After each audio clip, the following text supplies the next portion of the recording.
Demain, il s'agit de revendications qui concernent à la fois les secteurs publics et les secteurs privés, puisque la loi travail, telle qu'elle est reformulée par le gouvernement, va vraiment entamer beaucoup de droits des travailleurs, qu'ils soient dans le public ou qu'ils soient dans le privé. Alors déjà, dans le cadre de cette loi, en fait, cette loi, elle n'est absolument pas en rapport avec la situation en Guyane, hein. Je pense que le gouvernement ne s'est même pas posé la question de notre territoire quand il a fait cette loi. Il l'a faite pour d'autres raisons, avec d'autres choses à l'esprit. Et de fait, c'est vrai que les services publics en Guyane ont été abandonnés. D'ailleurs, c'est ce qu'on a aussi entendu dans le mouvement de mars et d'avril, hein.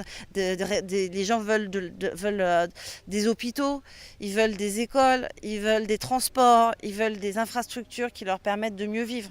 Alors bien sûr, il y a les annonces nationales sur la diminution du nombre de fonctionnaires. Donc 120 000 fonctionnaires en moins dans la fonction publique. Ça veut dire des contrats de droit privé de plus en plus dans la fonction publique, et ça veut dire aussi donc une dégradation des conditions de travail pour beaucoup de gens. C'est aussi les contrats aidés qui sont mis en question, mais alors, c'est vrai que les contrats aidés, c'est pas le meilleur contrat de travail qu'on puisse avoir, mais ce qui est proposé, c'est des contrats qui sont encore plus précaires, qui ne sont même pas des contrats de travail si on parle du service civique. Et donc, c'est des choses qu'effectivement sur lesquelles nous sommes assez opposés.